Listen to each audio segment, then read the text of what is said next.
Welcome everyone to this webinar. This webinar is organized by the Center for Autism and Theology.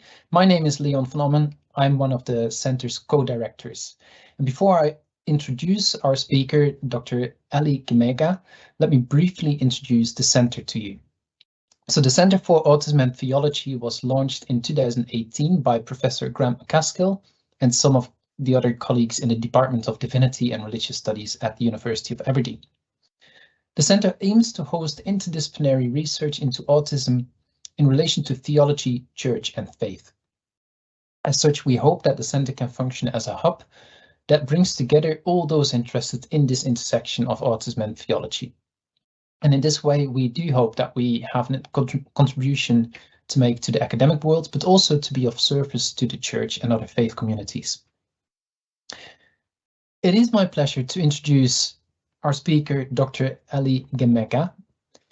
Ali's passion and interest lie in bringing marginalized voices and experiences to the forefront and to make positive changes to students' lives in school settings and within the wider community. Ali's research examines Black parents' lived experience of autism in the UK. And in that research, she was able to highlight contextual, experiential, and psychological factors that influence parents' well-being. Ali is a postdoctorate research fellow funded by the ESRC, and the purpose of this talk is to disseminate part of her findings. Ali will talk for about 45 minutes.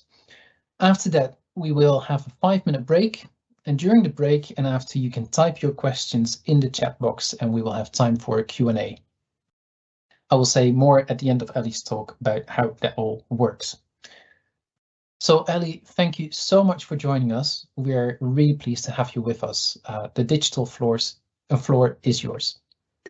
Thank you. Thank you very much, Leon, and welcome everyone. Thank you for bearing with me and our technological issues. As Leon has kindly introduced me today, I'm going to be looking at Christian mothers' experiences of their child's autism in their faith and community context. And today, the content is on screen. I will talk about my background, my journey and interest in autism, and following that, cultural and religious lenses of autism, being Black and autistic, or being Black and being associated with autism, and then autism in different contexts, followed by parents' demographics, my findings, and then the overall research value. So really, what is autism? My first experience with autism was during my PGCE teacher training year. I spent some time in an inclusion hub for children with special educational needs at the school where I met students diagnosed with autism. The wide spectrum of autism symptomology puzzled me, and this late awareness of the condition led me to question why have I not, until then, had any contact with individuals on the autistic spectrum. A couple of years later, my nephew was diagnosed with autism at the age of 2, and it was from there that I started to notice the shameful silence associated with difference and deviation from what is considered normal in the Black community. And in hindsight, through my research, I realized that there is a disparity between Western and Black or African communities' approach to physical and hidden disability. Black parents, particularly Africans, of which forms my cultural heritage, perceived disability negatively, and thus individuals with disability and other families were stigmatized and marginalized. During my teacher training career, I observed Black children in secondary schools with autism. They were often marginalized in social and educational settings. And although they were offered some general support, without the diagnosis and potential funding that followed, there was very limited or targeted special needs assistance in the classroom and in the school as a whole. So within my specialist role as a teacher with learning responsibilities for students with SEN, I observed that SENCO's liaison with parents. I observed that some parents refused to acquire a diagnosis for their child, which led to difficulties in navigating their child's challenges and behaviors in school.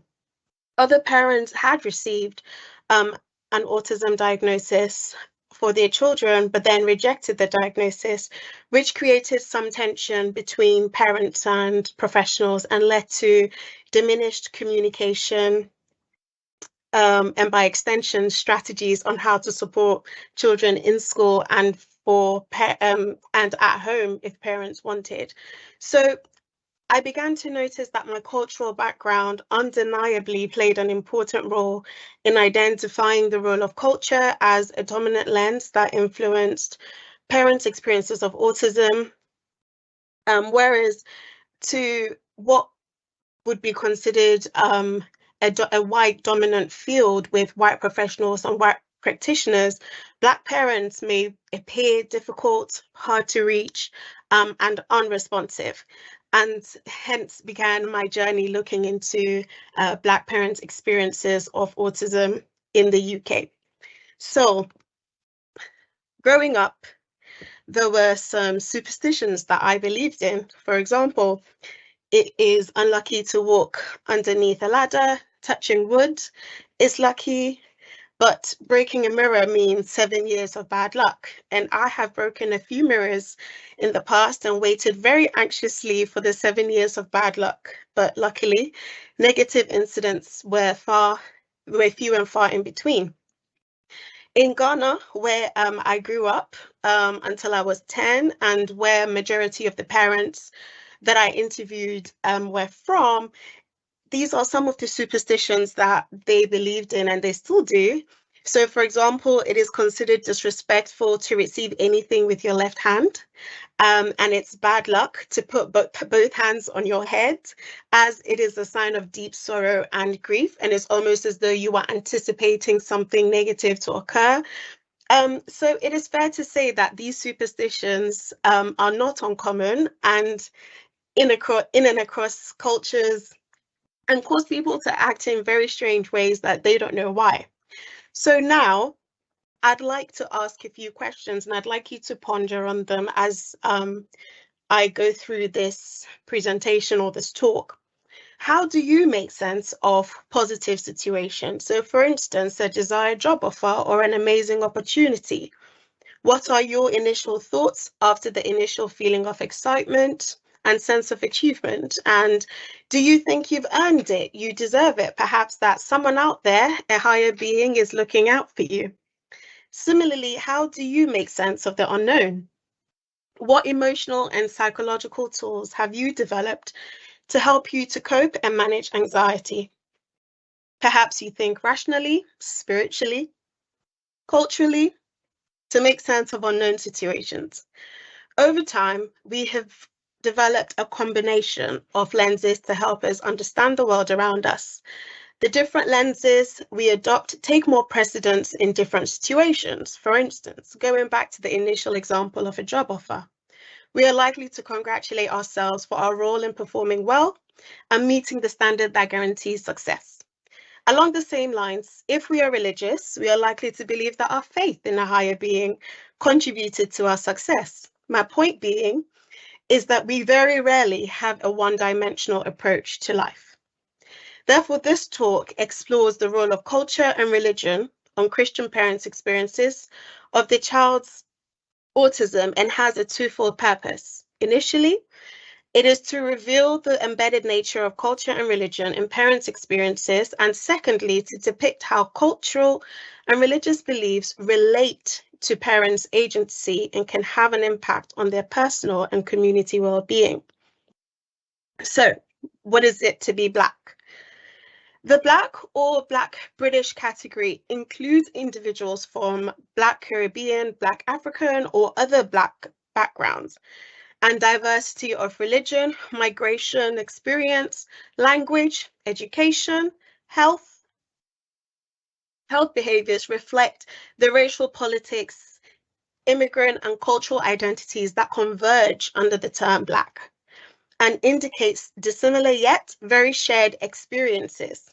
Ethnic differences support the notion that Blackness is not monolithic, not definite, but rather an ever-shifting state resulting from continual dialogue between national and cultural identities and ecological contexts of host societies. Parent and ethnic community beliefs typically stem from attitudes, values, and behaviors that parallel their country of origin, which are further reinforced in the community and society in the host society. So why this research? Well, majority of research on autism and how families, particularly mothers and siblings, function are often from a white middle class lens. There are now increasing research on ethnic minorities, experiences of autism, and the role of culture and religion on how they frame their understanding and subsequently their experiences. However, these studies are based in America. So far, only 2 studies have been conducted in the UK, and these are Monroe et al. 2016 and Fox et al. 2017. And they've explored Black parents' experiences of autism in the UK. They recognize the different factors that shape mothers' experiences specifically, briefly highlighting the role of culture and religion. So therefore, building on their research, this talk aims to show the relationship between culture and religion and ways that these factors facilitate or threaten mothers' well-being within their faith and community context. So although attitudes to disability varies across the African and European continents, the most consistent feature in the treatment of persons with disabilities in most societies is in fact that they are categorized as different. While throughout the world, many changes may have taken place in status and treatment of persons with disabilities, the remnants of tradition and past beliefs still continue to influence present-day practices and affect such groups, particularly within the Black context. And religion is embedded within the culture. And for countries with strong religious affiliations and identity, culture and religion become inextricably linked. For Black people, traditionalist views and beliefs were the framework that governed society, and colonization introduced Christian beliefs which converge with already existing traditional views and provide a framework to understand the world. For Black parents, this shift from traditionalist views to Christian beliefs happens to be on a continuum, with parents traversing from traditional to Christian views or a combination to understand a situation. I personally have noted that individuals take traditional beliefs to initially understand situations they perceive to be negative, unnatural, spiritual, and Christian beliefs to accept and overcome challenging situations. So Black parents who reside in the UK are more likely to have a religion, practice that religion, and feel that religion is an important part of their life. And this could be because as first or second generation migrants, they may lack that social, economic, and cultural capital that is acquired over time. And a religious lens helps them to understand the default position of social-economic disadvantage. So religion is likely to have a more significance among Black groups who face double discrimination due to their ethnicity and association with autism. So autism is a lifelong developmental disability that affects how a person communicates with and relates to other people and how they experience the world around them. Yet, limited awareness of autism is very prevalent in the Black community. Few people are aware that autism involves complex and varied sensory issues that affect how the person experiences and even perceives the world around them. Smells, sights, sounds, colors, all of these can be quite different to the person with autism, perhaps because their sensory information is differently filtered than it is for other people. So autistic individuals' responses to sensory overload, uncertainty, unstructured environments, along with communicative challenges, may result in behaviors that society considers socially unacceptable. Obedience, quietness, and personal autonomy are socially accepted skills or traits and marked qualities of well-behaved children generally, but very more specifically in the Black community. So more obvious autism symptomology may conflict with cultural expectations of good behavior, and children are therefore labeled as spoiled or naughty due to tantrums and hyperactivity and restricted social interests. We are already beginning to see how culture frames parents' expectations of their children, and inadvertently deviating from these expectations can create tension and dissonance between autistic individuals, their parents, and the Black community overall. So recent alarming statistics indicate that Black pupils have the highest rate of autism in the UK, yet there is very little research on the existence of autism in ethnic minority groups. 1 in 57 children are on the autism spectrum, which is 1.76% of the country. However, Black pupils are 26% more likely than white pupils to have autism, meaning that prevalence was highest at 2.1% in pupils of Black ethnicity out of 7 million pupils in the UK. So prior to diagnosis, parents that I interviewed identified autistic traits that they had no clue what they were and just didn't really know how to handle these behaviors. And some of the traits that they identified was the child was not responding to their name and seemed to be in their own world, and they had very delayed physical and speech development. They loved watching spinning items in their hands for long periods of time. And they were just not meeting developmental milestones typical for their age groups. And so what my research does is that it interviewed parents across England and analysed the main themes. And the dominant themes really that came out of the study was culture and religion. So the target population for this study were Black parents of a child diagnosed with autism. Research participants were selected if they met the study's inclusion criteria, and parents of a child with a formal autism diagnosis and identified as Black. All respondents met this criterion. The study recruited participants from different socio-demographics, economic status, education, ethnic origin, length of time in the UK, and marital status. The families range from low to middle socioeconomic status, and the mothers belong to different ethnic groups. So we had 2 parents who were Afro-Caribbean and 11 parents who were African.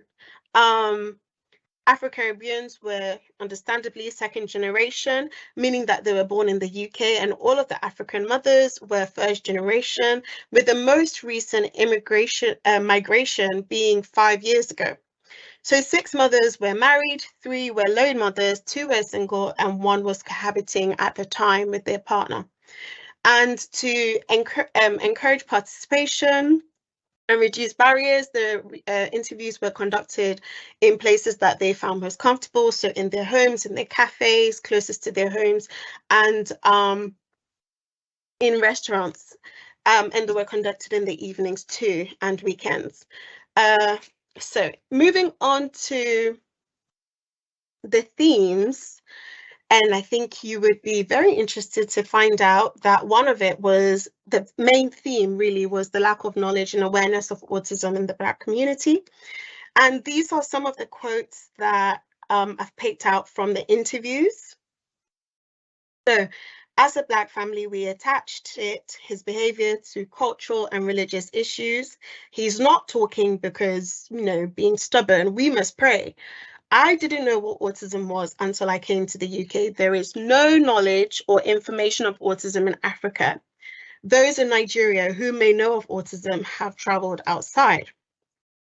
I didn't know about autism. I heard of autism in this country. They are not aware of autism in Africa. We were never taught about autism. Even though I had been in the UK for a while, I didn't know what autism was. And so these quotes, as you can see, the main thread here is this lack of knowledge and just being really in the dark about what autism is when they are in a UK context. And so parents reflected on their lack of knowledge of autism prior to their child's diagnosis. Their experiences have been shaped by limited awareness, knowledge, and understanding of autism from their country of origin, which is not remedied in their ethnic community context in the UK. Parents with recent migration to the UK adopted cultural and religious lenses to understand their child's behaviour. They drew on knowledge from their country of origin to explain and understand differences in socially expected behaviour. And their process of understanding the autism condition prior to a medical diagnosis alludes to an amalgamation of cultural perceptions of disability, limited research, and medical inquiry of autism symptomology in parents' country of origin. These intersectional factors influence their perception that autism is a foreign or Western condition. Therefore, those who may know of autism have traveled outside, which suggests that autism knowledge stems from international context. Black parents' marginal status, limited social and cultural capital may also influence their exposure to autism knowledge in their host country, such as the UK, or perhaps in other places like America. And parents' length of time away from their country of origin and identification to the host country are not mutually exclusive, meaning that immigration history does not suggest an automatic integration or assimilation or identification to the host country. A mother states that even though I've been in the UK for a while, I still didn't know what autism was, meaning that, by extension, indicates that the Black community and their separation and marginalization from the wider society suggests that the impact of intersection of social, economic, and cultural capital on Black parents kind of perpetuate this cycle of lack of knowledge. And so because parents are marginalized from the main society because of their economic status, their race, their cultural capital, their awareness of what autism is very limited. And Slade's study, so Slade's 2014 study, reported that among ethnic minority groups and migrants, parents reported difficulties accessing mainstream services due to language barriers, a limited knowledge of services, and negative attitudes from and towards professionals. The second theme that cropped up was cultural perceptions of disability. So physical versus hidden, or both. So one parent says, the people we consider disabled, you'll have to be in a wheelchair or physically challenged. My son will not be classed as disabled. Autism cannot be classed as disability because he doesn't look disabled.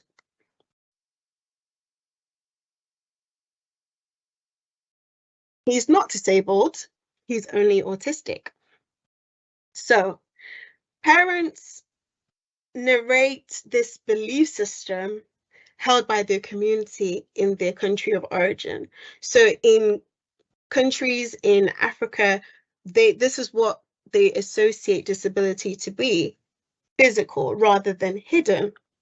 And their comments show that these beliefs about disability are transferred to the UK context and shape their existing community. And thus, disabled attitudes from their community will perpetuate the beliefs about what disability is from their country of origin. Black immigrant and minority parents have beliefs and attitudes that simultaneously overlap with, but are very different from the wider community and context. Parents held cultural beliefs of disability as primarily physical impairments. Subsequent to this one-dimensional perception of disability, as you can see one parent says that my son will not be classed as disabled. However, the same parent hones in on the point that autism cannot be classed as disability because he doesn't look disabled, which shows that the limited awareness of hidden developmental disabilities is widely perpetuated or widely understood. There is no such thing as hidden disability within the Black community. Yeah, parents therefore experience this second cognitive dissonance with autism as a hidden disability because he doesn't look like a child who has autism, but with very challenging behaviors that evoke disableist attitudes from the community, because these behaviors don't conform to what a stereotypical normal child should behave like. Therefore, conspicuous autism symptomology conflicts with cultural expectations of good behavior, and autistic children are labeled as spoiled or naughty due to tantrums and hyperactivity. Perceptions of disability as physical rather than mental impairment creates a mental dissonance and adds to the Black community's difficulty to understand and accept autism, which increases existing tensions parents experience when trying to justify why their children behave in a particular way. So the next theme here that are cultural barriers that lead to marginalization. A parent says, I stay away from my community. I don't go out with my child or put him in that environment because of the way that my culture sees autism or disability. Another parent says, stigma comes from the Black community. You are worried about what people are going to say. And then finally, when Black people see my child, they treat me like autism can be contaminated, like their kids can also contract autism. So I feel like, wow, I will be alone in this world. This study captured nuanced beliefs about disability and autism between parents and their ethnic community. Mothers increase their awareness and knowledge of autism, which frames their perceptions and nullifies negative cultural beliefs about disability and autism. However, a further issue mothers contend with is that communities do not have contact or exposure of autism knowledge or autistic people, and therefore continue to draw upon unchallenged cultural perceptions of disability and therefore present very inherent disableist attitudes. The common phrase among parents, they just don't understand, refer to their family, their friends, their community, and indicate a relationship between knowledge and understanding of autism. Black parents do not understand autism because they do not know about it. Subsequently, mothers experience stigma and double marginalization from their ethnic community and wider society. Okay. I'll just grab my charger here. Excuse me.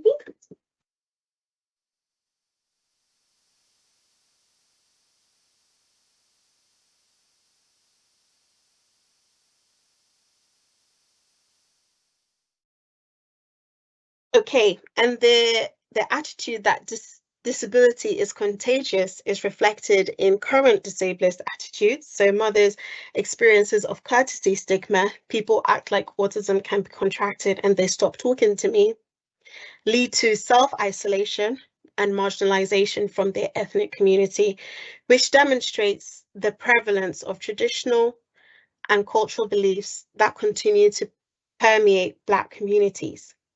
Detachment from physical and hidden disabilities and stigmatization stem from the belief that disability is infectious. Whilst these ingrained attitudes about disability remain unchallenged and unquestioned, parents' well-being continue to decline.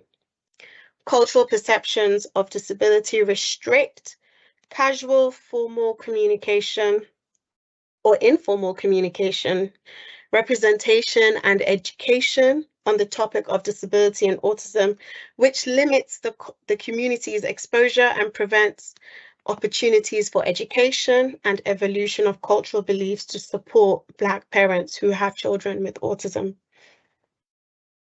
So this, alongside the cultural beliefs, these are Christian mothers who draw upon their Christian values and spiritual beliefs. And so parents begin to say, we believe that with prayers, there'll be a lot of changes. It does help to pray. I still believe that God is a healer. I have faith, I pray, and that's what keeps me going. God has a reason for giving me this child's name. I don't know why he chose me. We believe there's a reason for having our son. We don't know what that reason is, but that's what we believe. And so mothers expressed very strong religious identities and depended on their religious faith as a framework to make sense of their life experiences, their stigmatization, as well as their child's behaviors. In general, parents adopted a religious lens to understand and cope with their child's diagnosis and the challenges that brought, sought support from religious practices, which entailed prayer, their faith, and belief in a higher power, as well as biblical Bible readings. Parents' spiritual beliefs offered them hope, agency, and resilience. Their personal relationship with God offered comfort and mediated against negative effects of marginalization and stigma. Religious practices protected parents' emotional and psychological well-being, which helped them to feel understood and created a religious framework to understand their experience of autism. So proceeding from cultural beliefs to believing that their child is a gift from God indicates that there are cognitive changes that reframe their experiences of autism. Mothers' agency here is evident as they endeavored to understand their child's purpose in their lives and the role that they have in the family and actively share that positive lens they perceived with their child as well as with their immediate families or friends. They do begin to start advocating, but then are often deterred because of the stigma that they experience. But mothers still continue to be determined to do that. The next theme that resonated from this research is disability and the supernatural. So here we begin to see where the traditionalist views as well as the Christian views are in tandem within the Black community and sometimes with the parents. So my neighbor said that I have taken my child for money ritual. When the child doesn't behave, they think that there's a curse in the family. Maybe this child is from the devil. The congregation do see autism from the demonic side. Okay, so we'll come to autism in religious context in a minute, but it is so important for us to see that parents' personal religious views of autism conflict with cultural beliefs about disability from the wider ethnic community. Parents recounted the general perception of hidden disability as a spiritual attack, with religious activities such as praying and fasting to remedy autism symptomology. The conflict between positive prayer and the negative, so the dark supernatural forces, show the religious lens employed to understand and explain adverse challenges associated with disability and autism. Religious views embedded in cultural beliefs and practices reveal how the Black community makes sense of autism, and in the absence of sound explanation and medical knowledge of autism etiology, ethnic communities create their own meaning using any traditional, cultural, religious ideologies to make sense of a condition unbeknown to them. Subsequently, their ethnic community apply religious understanding and practices and encourage parents to pray. It's something that can be healed. The tension between parents and their ethnic community stem from various experiences due to lack of contact and autism knowledge. Secondly, the view that autism knowledge is an antithesis of prayer consolidates the tension between parents and their community. So moving on to autism in religious context, we see parents who say that so that's the congregation, are told that we've got to pray and fast about autism. They'll listen to the church leader and not listen to other things like the practical side. You can't say that your church is inclusive and you still don't see disability in the church. Some churches and religious organizations are choosing to see disability as a physical disability rather than hidden. So, albeit parents identified the positive role that religion played in their ability to cope, they reported that lack of autism awareness and education contributed to disabler's attitudes in religious contexts. Parents noted the lack of autism awareness among the religious leaders who encouraged the congregation and parents to apply religious activities such as fasting and praying as a response to autism-related challenges. Therefore, mothers reported that religious leaders discussed disability as physical illnesses, applied a religious lens towards physical disability, which led to a one-size-fits-all approach and influenced the congregation's perceptions of autism and other developmental disabilities. Religious leaders' perception and education on autism revealed their limited understanding, knowledge, and education about autism. And in cultural and religious contexts, disability is seen as purely physical and spiritual, marginalizing the needs of people with hidden disabilities. A parent expressed that the hierarchical structure of leaders and members, typical of religious organizations, meant that congregations are often influenced by the leaders' beliefs and approaches to disability. Therefore, this study showed the importance of autism training and all the religious organizations, autism training in all religious organizations, particularly targeting training for leaders on how to support parents and their children with autism. So it is, I think it's a process that we must continually acknowledge that knowledge doesn't happen overnight. It's something that is evolving, and therefore, although I am very aware of the limited knowledge, I'm also aware that there is hope for change, and there is hope that we can grapple with together in order to reduce the mother's experiences and poor well-being that stem from stigma and stem from disablers' attitudes purely because of lack of knowledge. So thank you so much for bearing with me, and thank you for listening to the presentation. Please let me know if you have any questions.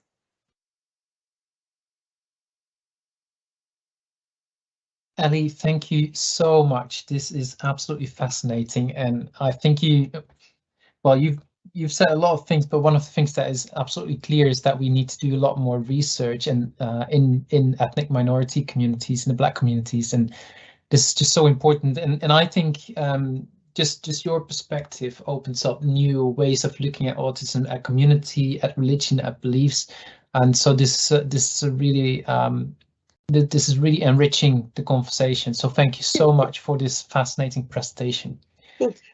We are now going to have a 5-minute break that we can just process everything that Ellie has been saying. You can think about questions to ask. You can type your questions in the chat box, in the Q&A box. Remember, this is being recorded. It will be on YouTube. And therefore, if you want to ask your question anonymously, you can tick that box. When you type your question, there's a box that you can tick, so it will be anonymous. I will moderate the discussion, and I will try not to mention any names, but again, just you have that possibility yourself to remain anonymous if you want. So let's have 5 minutes break, and then we will come back for the Q&A session.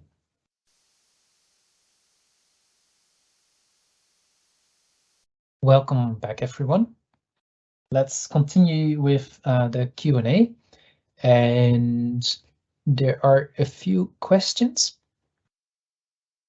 So the first question, Ellie, that has been asked in the chats is, first of all, great talk, and then two questions actually from this person.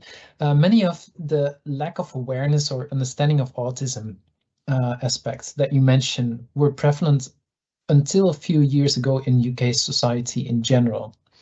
Through campaigns such as Too Much Information and through working with the BBC, etc., on programs such as The A Word, the National Autistic Society has sought to combat this to reasonably good effects generally. Are you suggesting that such initiatives have had much less penetration within the Black community? That's the first question.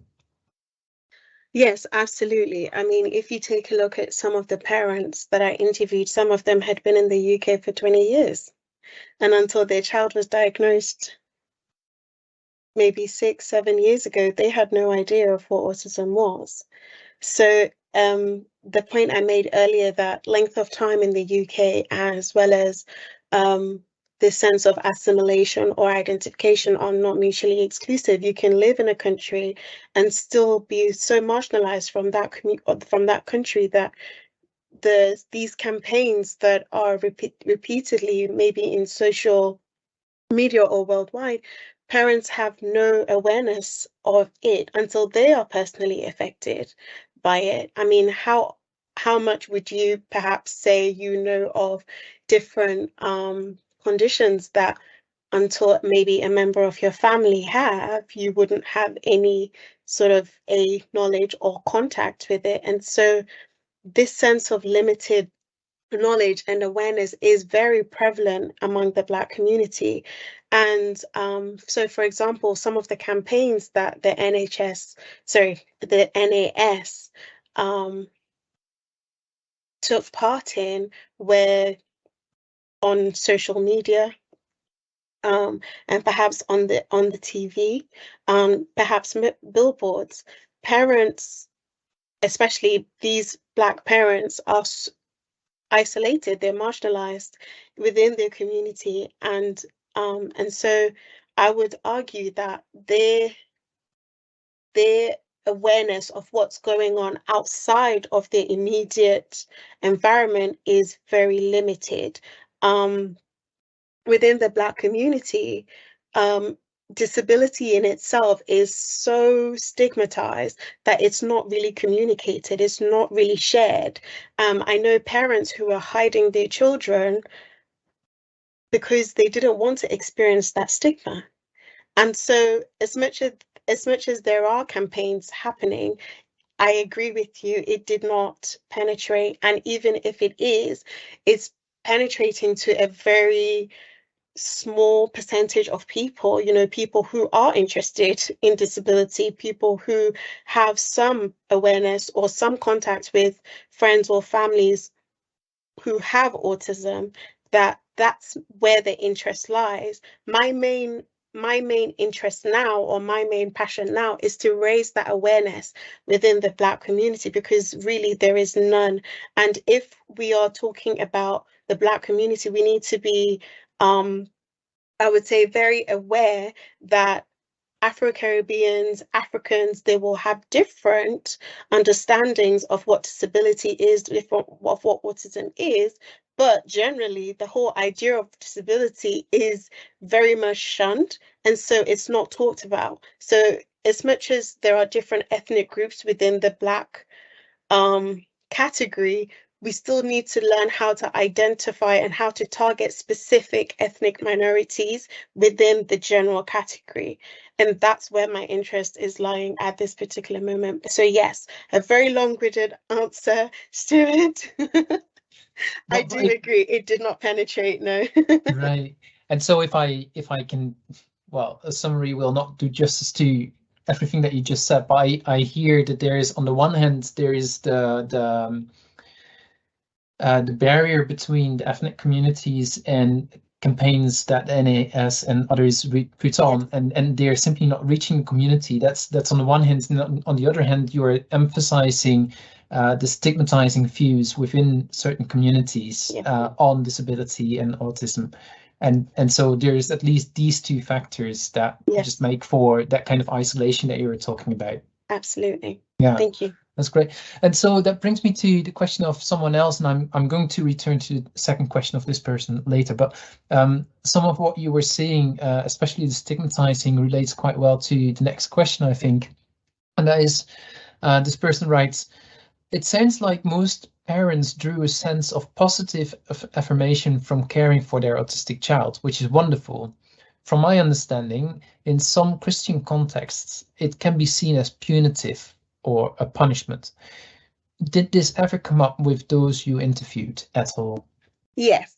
And so I took the position that parents' views were not one-dimensional. It was very much on a continuum, depending on how they felt on the day, or maybe what external variables were occurring in their lives. Parents did say things like, well, what have I done to deserve this? You know, I'm a good person. Why did this happen to me?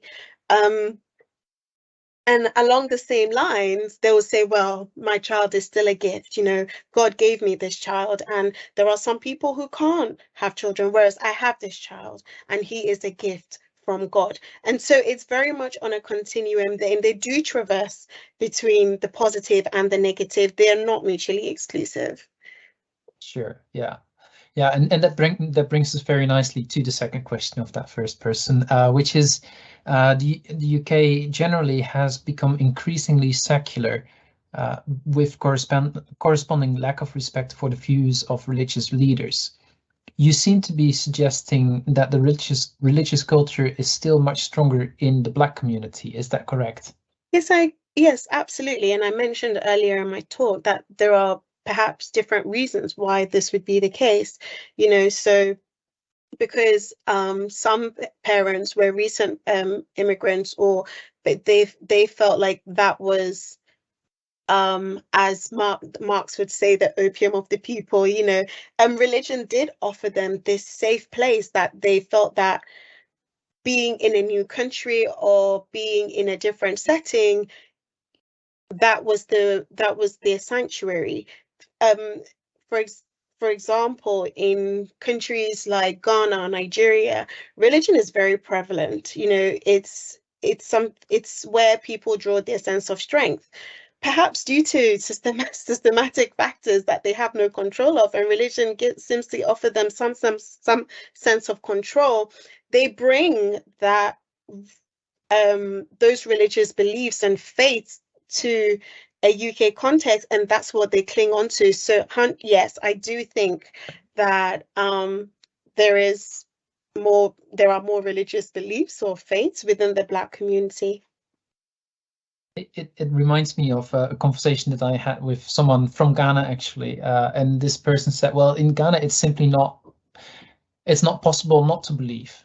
And I think what you were saying corresponds with that, and it's something that perhaps people who grew up in Western Europe, white folks without a belief in secular context, it might be quite hard for us to get our head around that. Yes. But that it's not possible not to believe. Yes. Yes, in African, well, most African countries that I have contacts with, it's you're considered strange if you say you're an atheist, because they're like, what? It's just not possible. They can't comprehend it, because it's just very much part of the community, it's part of the culture. So there is that link between religion and culture. Yeah, fascinating. And so part of what you were saying in your answer here relates to the next question. Do you believe that ethnic communities need traditional beliefs for them to survive as intact communities? I don't know. Commutes. It's what it says here. How do these fears play a role in community leaders? If so, how do you think one might best go about modifying the narrative to allow for more acceptance? So that's 3 questions. Yes. What I mentioned was that we've got a continuum of traditional beliefs and Christian beliefs, and traditional beliefs were often used when something bad had happened. or what they consider to be bad. So, for example, there are statements, that we laugh about in our community. People say, "Oh, my village people, they're watching me. I can't do so and so," and there is this sense of um, drawing from the traditional when they think something negative is about to happen. Whereas Christianity is perceived as the savior, so no, God gives me hope, even though my village people might be doing so and so, I have hope. And so that it is very much, they can be seen as polar opposites, but they're very much also on a continuum there. So I hope that answers your question. And then the second question, Leon, I seem to have missed it. I need to find it myself again, which is impossible at the moment because it has disappeared. I'm sorry, that has disappeared. So maybe we can retrieve it somehow. But let me just go on to the next question then. And that has to do with religion and community and the liturgy.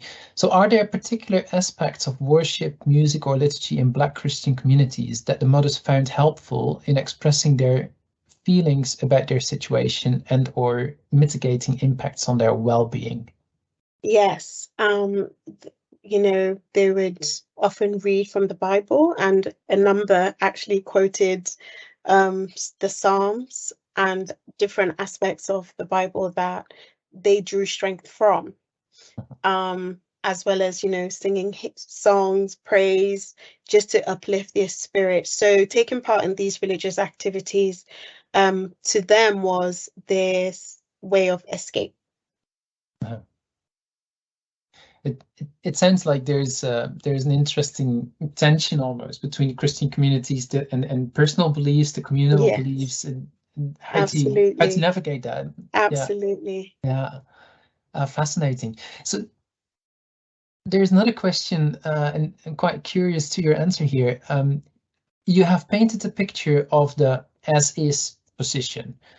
In the UK, generally, we also used to hide away between inverted commas, people seen as, again, between inverted commas, defective. Yes. It is only over the last 100 years that this has changed. Do you see the Black community as being on a similar journey, just to a different timeline, or do you see the current position in the Black community as being fairly static? I think that it is on a different timeline, and please be aware that this community are those that have recently, well, when I say recently, I'll say in the last 20 years, migrated from Africa. So and even the Afro-Caribbeans that I interviewed, they still had this sense of disability being quote unquote sick. This person is just sick, rather than really naming it for what it is, as a way of them to really just understand it. So I do think that the Black community, it seems to be on a similar journey. It is definitely not as is. I would hope that it doesn't stay this way in the next, 20 years. They are on a similar journey to gaining more awareness, changing their attitudes. But I think it's something that people need to encourage, otherwise it will stay as is. And this is not just something within the UK. I am working with researchers in different countries, so like Ghana, Nigeria, because we all recognize the role of culture, and we all recognize the impact that it has on disabled persons as well as their families. And so it's not just something that needs to be galvanized here in the UK. I think we need to go back to the root, which is African countries, and just for them to recognize that, disability exists and there's no stigma to be attached to it. Sure, yeah. And that reminds me of one of the previous questions that we somehow lost, and that is what can be done, or what needs to be done to modify the narrative, insofar it needs modifying, because of course there is the whole kind of idea of, well, we shouldn't colonize things and all of that. So I guess there's a bit of a tension in that question. I think it does need to be modified, and you're not colonizing, because I think really we need to treat disabled people as people. They are people, you know, and the whole sense of treating your neighbor as yourself should also should be applied to people with disabilities and autism. And so if we were, for example, to conduct research in African countries, I wouldn't call it colonization. I would call it doing something to impact humanity positively. Sure, that's great. Thank you so much for that. Yeah. I think we've got one final question, and just looking for it here. So there's one more question here. You talk a lot about mothers experiencing stigma and isolation. What's the impact on men, on the fathers? Do they have different experience to women? Well, I'm actually about to conduct research on Black fathers, and I'm very excited to get some findings on that. Because I interviewed mothers predominantly, and there were only 2 fathers in the my doctoral research.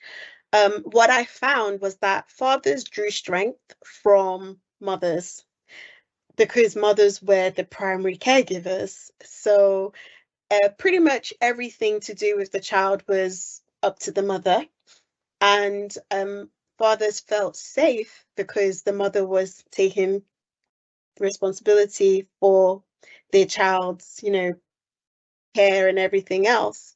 And mother said to me, everything to do with the child, I do it. From filling in application forms to getting him fed in the morning, I do it.